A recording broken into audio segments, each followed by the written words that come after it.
Hi honeybees, my name is Raven, that's Jasper, this is Eden, because her sister October's being so difficult, and welcome back to our channel. Subscribe to become part of the hive. Be sure to like and ring the notification bell. Thanks honeybees. Enjoy the video. Meow. Okay, you can leave. Thank you. Hi, okay. Thank you. Bye. Okay, so recently the movie Infinity Pool came out in theaters. First it came out, it might have come out somewhere else first, but it was at the Sundance Film Festival. And I watched a couple Sundance movies. I didn't see that one because I figured it was going to be in theaters soon anyway, but I was super looking forward to it. So when it was in theaters, I watched it. I was looking forward to it because the trailer made it seem really interesting. Made it seem like a fun thriller horror movie, and I like those, obviously. It had Alexander Skarsgård in it, it had Mia Goth in it, and she's just been kind of like dominating the horror movies lately. If you saw my top movies of 2022 video, I really enjoyed X, and I thought Pearl was okay.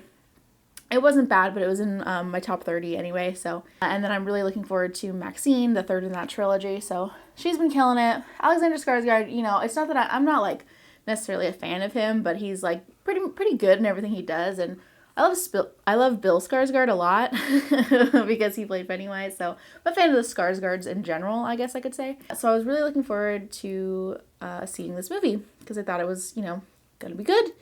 And I couldn't really tell what the plot was about, and so there was some mystery there, and it was all very interesting. So I went and I saw it, and I hated it. I hated it so much. The whole time I was watching it, I was like, okay, this is gonna get good. I know it's gonna get good. It's gonna come together. There was a lot of interesting concepts there, like the main, like the sci-fi elements that it had. I'm gonna get into it in a second, but it had a lot of interesting elements that just didn't come together very well. And it's not that the acting was bad, it wasn't, but like it wasn't written very well, and because the story wasn't very good, it's kind of like, even the best actors can't really save a film that just doesn't have that potential that it should, It could have been fixed, and I'll talk about maybe at the end how I would fix it, but just to start, I'll just go over what it was about really quickly. Basically, Alexander Skarsgård and his wife, who is like a rich fashion designer or something like that, and he wrote a book years ago that nobody read, and so he's kind of been in a slump ever since and kind of just relying on her. They're in vacation in this foreign country, and they run into Mia Goth and her husband, and Mia Goth is like, oh, I'm such a big fan of that book that you wrote. It'd be an honor if we could go to dinner or whatever. So they start hanging out with them. They go to the beach together. They have a good day. Some weird stuff happens when they're at the beach, but I'm going to get into specifics of the shock value type elements after. But on their way back from the beach, it's dark. They've all been drinking. Alexander Skarsgård is driving. The lights on the car, the headlights go out. When they go out, he ends up hitting a guy. He's dead. Mia Goth is like, if the cops find you, you're gonna they're gonna kill you in jail. Let's just leave him here and act like this never happened. We'll take care of it later. So they go back to their resort. The next day, the cops come for Alexander Skarsgård and his wife, and they arrest him, and they tell him the penalty for this crime is death, basically. In their countries, traditions of how to deal with murder. The son of the person that he killed is going to kill him. Alexander Skarsgård's like, oh my God, no, right? Pretty big deal. But they tell him that they have this special program specifically for rich foreigners to get out of this, where they basically clone you, and then the clone gets that punishment.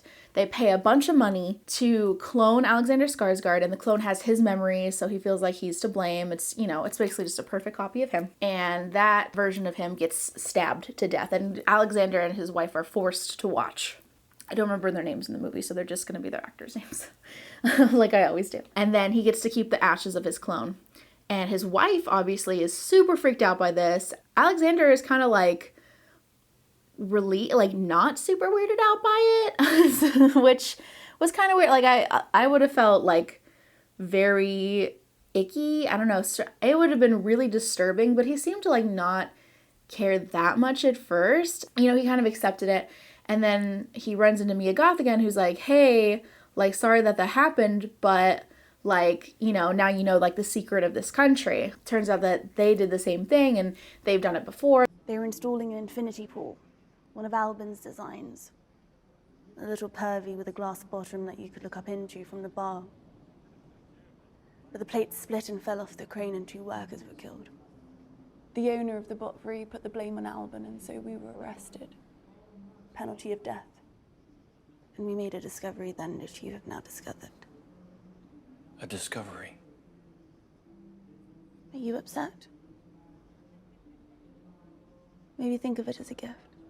They get into trouble, and her original plan was to kind of like frame them for something, and it was just like happy accident that they accidentally murdered a guy so that they could find out about the cloning thing. And this kind of leads to Alexander getting involved with Mia Goth and her rich friends who all know about this. And so they go and they commit crimes and pretty much do whatever they want on this island, and then all they have to do is pay to be cloned, and those clones keep getting murdered. So at the end of this, Alexander is gone through like 3 clones and they end up taking it personally against the officers that keep killing them, and they break into their house, and there's this whole like build-up scene. And at this point his wife is like flown home. She's like, I don't want to deal with this anymore, you're crazy, you're giving in to all these like weird rich people, blah blah blah. So Alexander stays and he parties with them. They're having these big orgies. There's these like weird orgy dream sequences and weird psychedelic sequences every time they get cloned. Like the first time Alexander gets cloned, he sees like the naked Mia Goth for some reason, just like the image of her naked. And that's like before they even like started like their weird pseudo romance. Anyway, I'll get more into that stuff later. But yeah, so he's like partying with these people, and it comes to a point where Alexander thinks that they have caught like the cop that keeps like punishing them, and there's like a bag over his head. And they're all like torturing him and throwing stuff at him, spitting on him, peeing on him. They're all peeing on him together. And they take the bag off his head, and it's a clone of Alexander Skarsgård. They were making Alexander like torture himself, thinking it was the cop.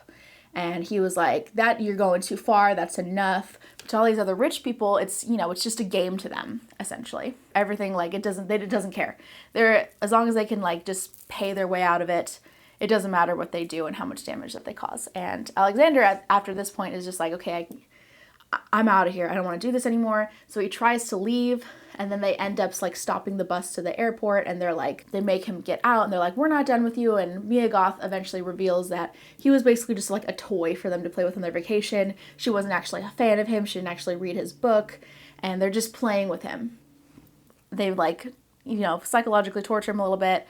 And then finally they're like, okay, our vacation's over. And then they just like fly home like nothing happened. And at the end of it, they're like, hey, that was a great vacation. Hopefully we'll see you next year. And just like act like everything was normal. Because for them it was. And then the movie ends. Now, there is a lot of meaning one could take from this film. The main overarching moral, I guess you could say, is definitely about how rich people basically have no consequences, especially like rich foreigners just feel like the world is their playground because they can just pay their way out of anything. You know, and that's true, you know, like to a rich person, a no parking zone is just a place where you have to pay extra to park there. You know what I mean? And that's kind of what this movie is like illustrating. Like, you can literally get away with murder if you're a rich person because you can just pay your way out of it. And that's literally what they were doing. And that was an interesting concept. Execution-wise, was not great. It could have been a lot better. Like, from my summarization of it, if you haven't seen the movie, it might sound like it was a pretty good execution. It wasn't. I mean, the whole sci-fi aspect of cloning was very interesting. They really don't like go into it that much, like why they have that technology in this random country and why nobody else does, and why it's only used for this, I guess, only used for rich people to clone themselves when they get in trouble. Like, I feel like there's so many more uses that they might use. I don't know. They don't talk about it. And then throughout the film, you know, it's not just a straight up like, this is what's happening kind of film. There's a lot of shock value. They definitely use a lot of shocking imagery Not even necessarily to get the point across, because a lot of like the shocking imagery is completely unnecessary. And normally when you use like shock value in a film, it's used to like push the plot forward and helps the movie in some way. Like, it's not unnecessary, like it is. Like, you don't necessarily need it every time, but it elevates it. You know, it's better for it. And in this movie, the shock did not boost the film at all, definitely did not elevate it. It actually brought it down because it just did not mix well with the narrative part of the film, with the plot. And I'll talk about that a little bit. The first like shocking scene, shocking moment was when Mia Goth and her husband and Alexander Skarsgård and his wife, the two couples, are on the beach. And Alexander Skarsgård goes off to like pee, and Mia Goth comes up behind him and just starts jacking him off. I don't know how else to say that. We don't see it, but it's obvious what's happening. She's behind him, he's moaning, and then we see a cum shot. Again, I don't know how else to say it, on the ground. And then she just like walks away. And then like that's it. Obviously that kind of sets up like her like using him as a toy, playing with him. But I feel like it wasn't the most clear way to kind of portray that, because you're like, why is she? It came out of nowhere, I think is what I'm saying. And there wasn't a lot of like build up. And I get that. It was to show that she was playing with him, like in a very obvious yet not obvious way. But after that, it just gets right into the action. And one of the only like good uses of shock is that car crash, because it's used as like a proper jump scare, where it's just boom, guy out of nowhere, they hit him, and you're like, oh my God, what is happening? You know, it was completely unexpected.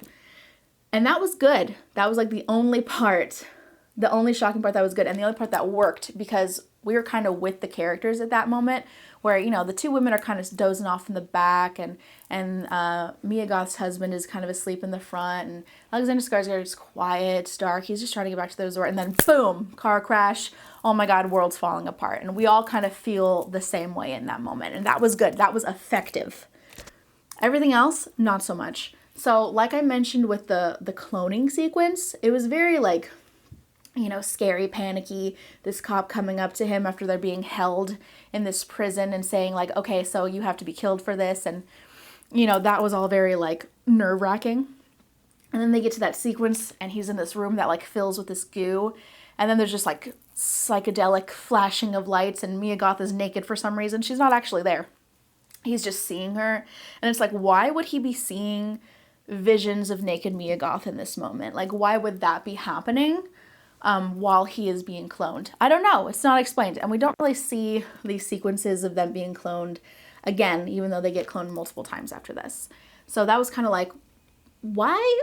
How does that like elevate this moment at all? Like, I'm kind of confused. A lot of things that movies that do rely, or at least use a lot of shock value, movies like that have dream sequences. And that's kind of a way to get away with having this shocking imagery without it having to like affect the real life of the characters, because you can get away with a lot more if it's a dream. But it's also a little bit it's also like an easy way to do that. Depends on how you use it and if it makes sense for the rest of the story. And I'm going to compare it to some other films in a moment, but let's go through a little bit more of the imagery. There's a point at the end when he is hiding from the group of people where they finally catch him and he comes out and he just starts breastfeeding Mia Goth. Mia Goth just breastfeeds him, Alexander Skarsgård. She's like, okay, come here, puts her top down, and he just literally starts sucking on it. You know what I mean? And I understand that in that moment, it's supposed to represent like his rebirth. Okay, so somehow the camera cut out as I was talking about the weird breastfeeding scene that, again, came out of nowhere and really didn't have a purpose. I mean, it kind of did, as I was saying, but it was kind of a stretch for me to really get there. And what also cut out was me talking about in the orgy sequences, the orgy dream sequences, there was like a shot of a boob and there was like ooze coming out of the boob, and it was like, again, weird, and it was the only time it happened, and it's like, what's happening here? Is this a dream or is this really happening? Is is Mia Goth breastfeeding everybody during this orgy. And it was kind of just like, what? Like, it just back to my point about not furthering the plot in any way or elevating the film at all, just kind of making me, as the audience member, feel like, okay, weird. Like, you can use those things purposefully. It wouldn't be weird if it was like in a better context in the film, but I'm gonna get more into that in the rest of the film. I cut off everything about me talking about boob ooze, so I just wanted to make sure that you knew that there was boob ooze in the movie. And then in this next clip, I'm talking about the excessive gore of when Alexander Skarsgård's clone gets murdered the first time, because he gets cloned and killed 3 times. The first time when he's being stabbed by a child and he's being forced to watch, and he kind of like doesn't really seem affected by it. So that's where we're starting, is that he doesn't really seem affected by the excessive gore of watching himself be stabbed. Enjoy the rest of the video. It was fine. You can get away with that because I'm sure that was a really scary moment for like Alex to watch himself being stabbed by somebody. Did he need to get stabbed that much? Probably not, but it's fine. It's whatever. And then later, all the clones of the rich people get like their throats slit. That was all fine because like that was an execution, right? And that's where you can fit in your gore. So that's fine. But like all the weird little bits along the way just didn't mesh. It was unbalanced. And there wasn't build up to the shocking moments. They just happened. And now I want to talk about a couple movies where shock value is used, but it works. And I'm going to talk about why it works, so that maybe you can understand why I didn't think it worked in Infinity Pool. So one I want to talk about is the movie Excision.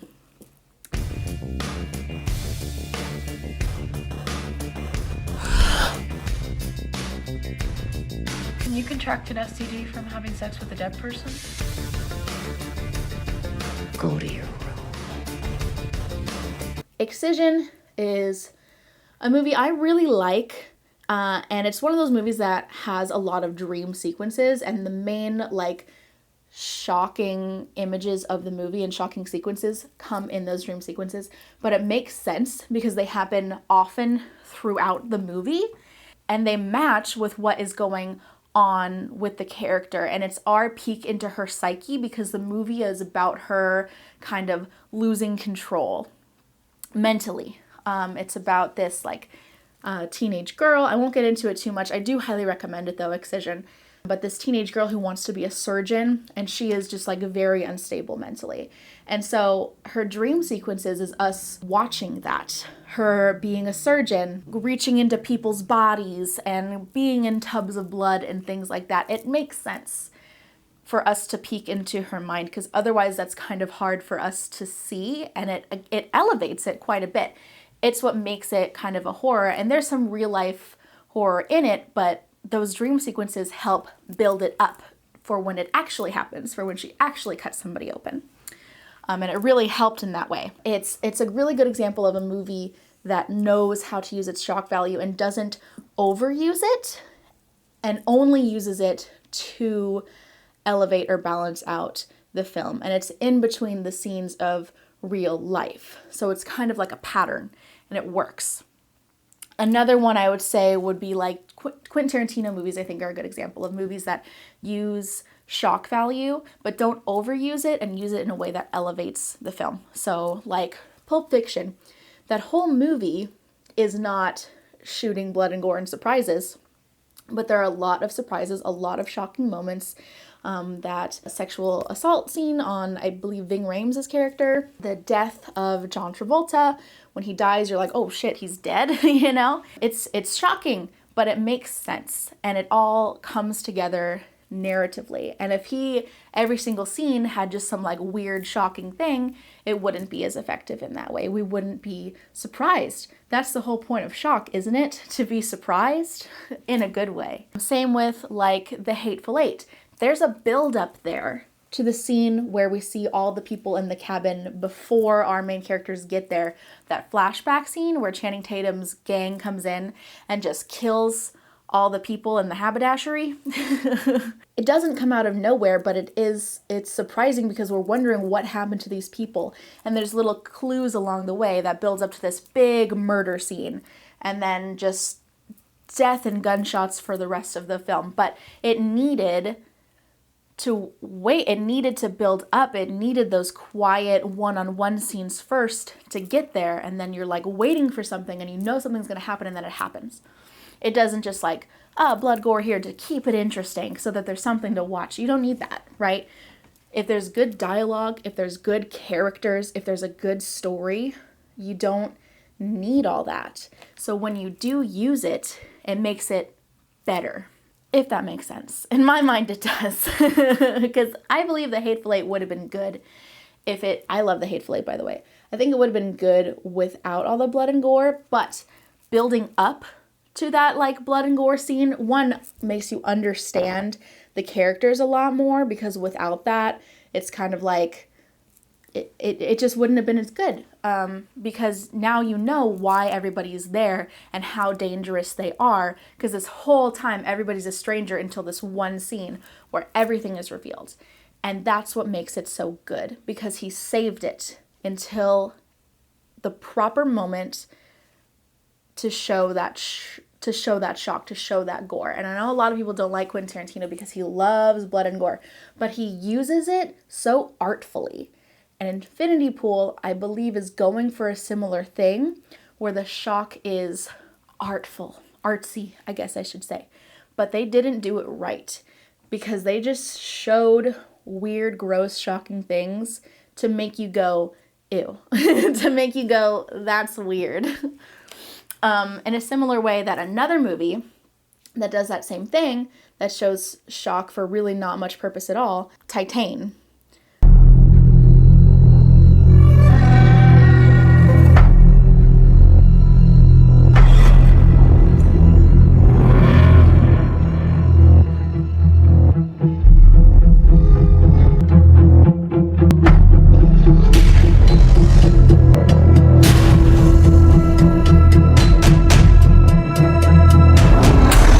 I don't like Titane for that reason. The story was not strong enough to hold up the weird, shocking imagery. Basically, our main character is a serial killer in that movie, and she just like kills a bunch of people in the first couple of scenes, and then it's never talked about again. It's like, why did that happen? There was no reason for it. She fucks a car in the beginning. Again, no reason for that, except she has a car baby at the end, or like a android baby at the end, which, like, why did that have to happen? And then her, like, breaking her own nose. There was a reason for that, but, like, the portrayal of it also just seemed unnecessary. I don't know. There's a million examples I could think of, really. And I think my main point to using shock is that there needs to be a build-up. And I have a lot more examples of some films that, like, use shock as the main character. So it's different, you know? You don't have to just, like, be very specific about when you use it. You could use it throughout the whole movie if that's the point of the movie. You know, you either go all the way or you don't.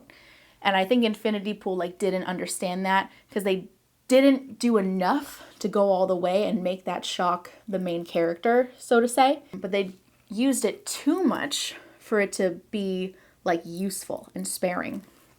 So, for example, Hostel.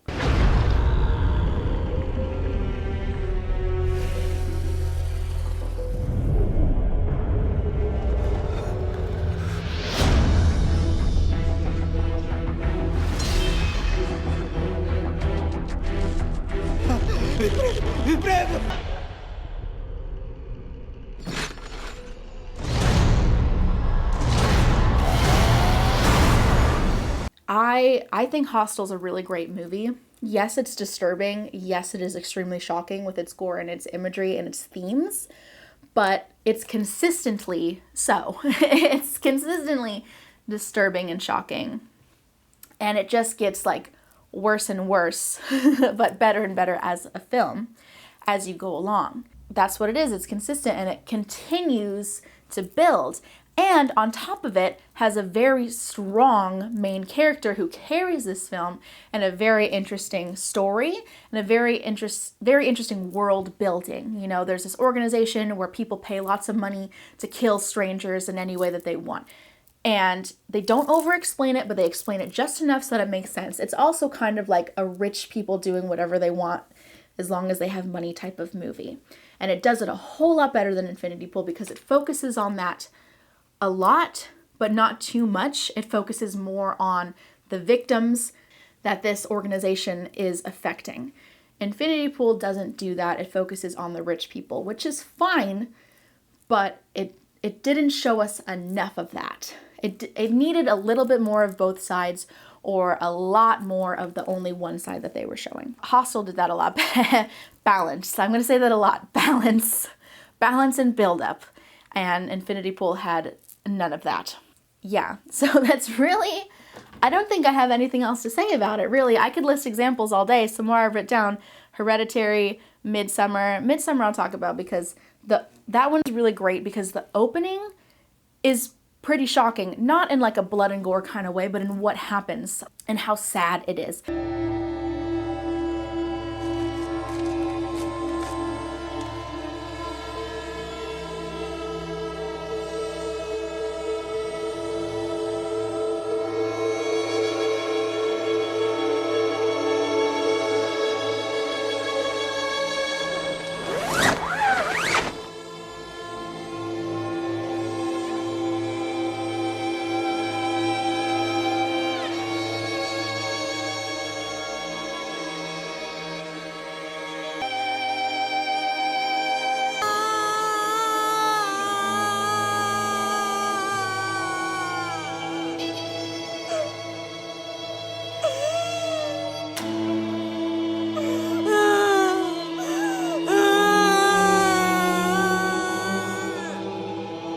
And it sets the tone for the rest of the movie. The whole movie is not like that, but you're kind of like a weird, sad, uneasy feeling for the whole film until we see blood, until we figure out what's actually going on, and it all kind of like crumbles and burns, so to speak. Tone is another important one. The tone of Infinity Pool was kind of all over the place. It didn't really have a good setup because the first like couple of scenes is just this couple on vacation and then meeting this other couple on vacation, and then suddenly weird shit happens, you know, which worked for that car crash, but then after that it kind of went down again. After like the cloning scene, it went down again and then went up and then went down, and all the in-between scenes of like the weird stuff was boring. Oh my god, I haven't mentioned that yet, but I was so bored during Infinity Pool.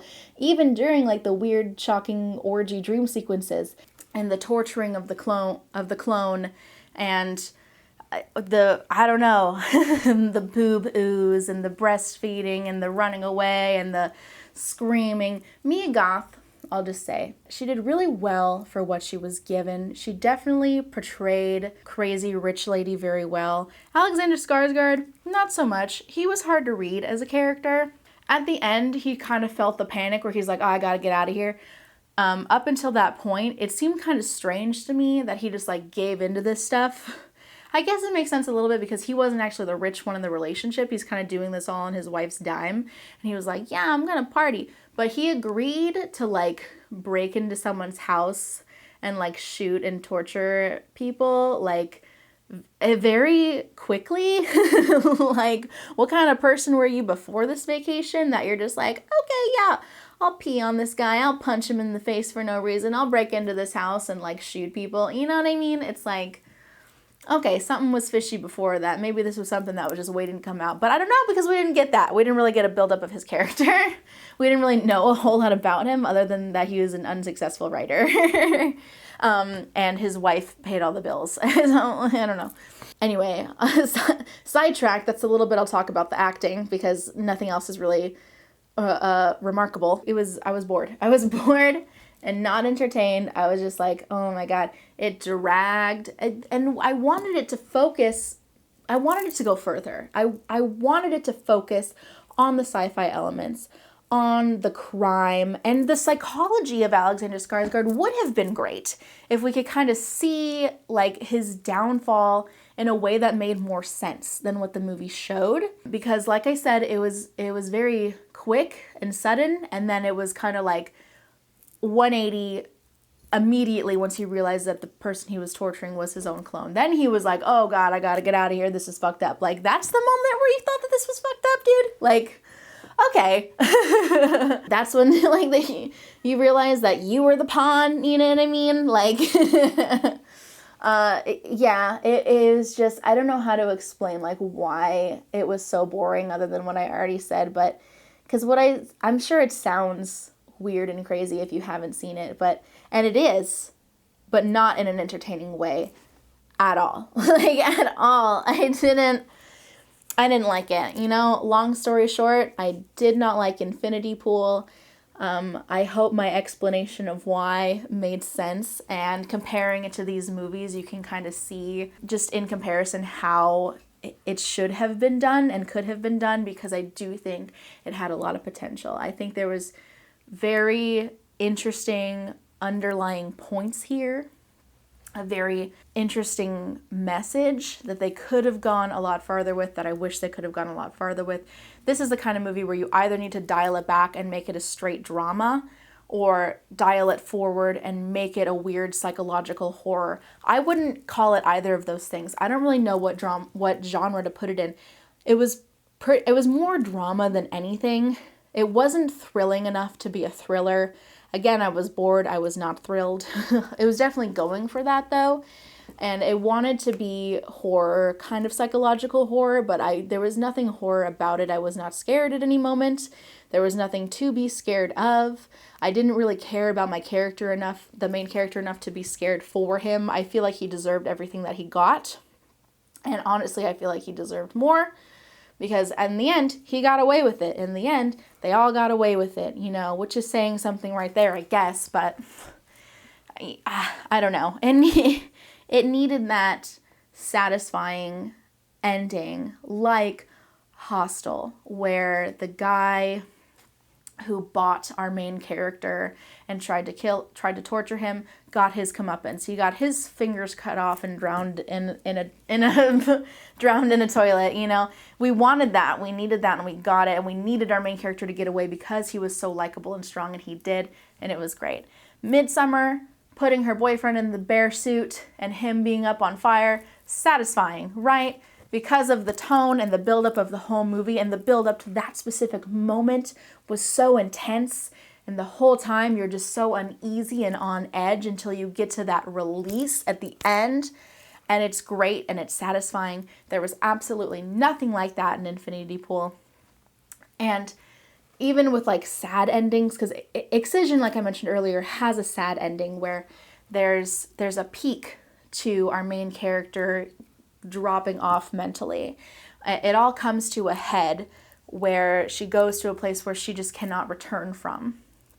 And her mother, who has been avoiding her mental health this whole time, finally realizes that she needs help when it's much too late. And the feeling that you get at the end of that movie is just dread. Similar to Hereditary that I had mentioned earlier. Dread, misery, but it was set up for you to feel that way the whole time. And it was built up to that moment. And so even though you feel like shit, it's very satisfying. Infinity Pool, at the end, I feel like there was really no lessons to be learned there. Alexander Skarsgård is probably never going to go back to that place for vacation again, but really he got away scot-free at the end of the day, and so did everybody else. So, okay. All right.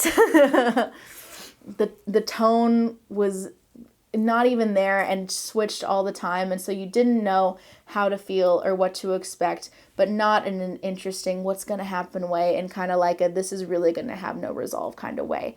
And you're just going to show me weird, unnecessary sexual shit the whole time for no reason, and then end your movie. And I just unsatisfied, unbalanced. Those are the words. And, I could rant about this forever, but I think I've made my point. That's how I feel about Infinity Pool. Did not like it at all. I mean, I'm sure I'll talk about more movies in the future that I did like, but I think it's fun to talk about movies that I didn't like, because oftentimes I have a lot more to say about the movies that I didn't like than the ones that I did. If I liked a movie, I'm usually like, yeah, it was good, And if I didn't like a movie, I have like I have like several pages of notes about why. So, yeah, I hope you enjoyed this video. Don't watch Infinity Pool if you haven't. If you have, let me know if you agree. I know not a lot of people do. I know a lot of people, it got like the festival treatment where if a movie isn't a festival, there's people that like it. That's just how it works. If your movie's in a festival, there's people that praise it for whatever. And I saw a lot of people praising it before I saw it because a lot of people saw it at Sundance first and I didn't. So that's why I was looking forward to it. But, you know, I should know better by now, having gone to a bunch of festivals. That doesn't mean shit. If festival people say it's good, that does not mean it is at all. So, yeah. Looking forward to more movie reviews in the future. Hopefully more better movies will come out. I did see Cocaine Bear, and I made a TikTok on it because there's really just not a whole lot I could say about it. So we'll have to wait until, I don't know, I guess when Scream 6 comes out or something, whatever next movie there is. But until then, like, comment, subscribe, all that good stuff, and I'll see you next time. Bye. Thanks for watching, honeybees. Make sure to like and subscribe. Bye. Meow. It's like used to like put the plot for, like push the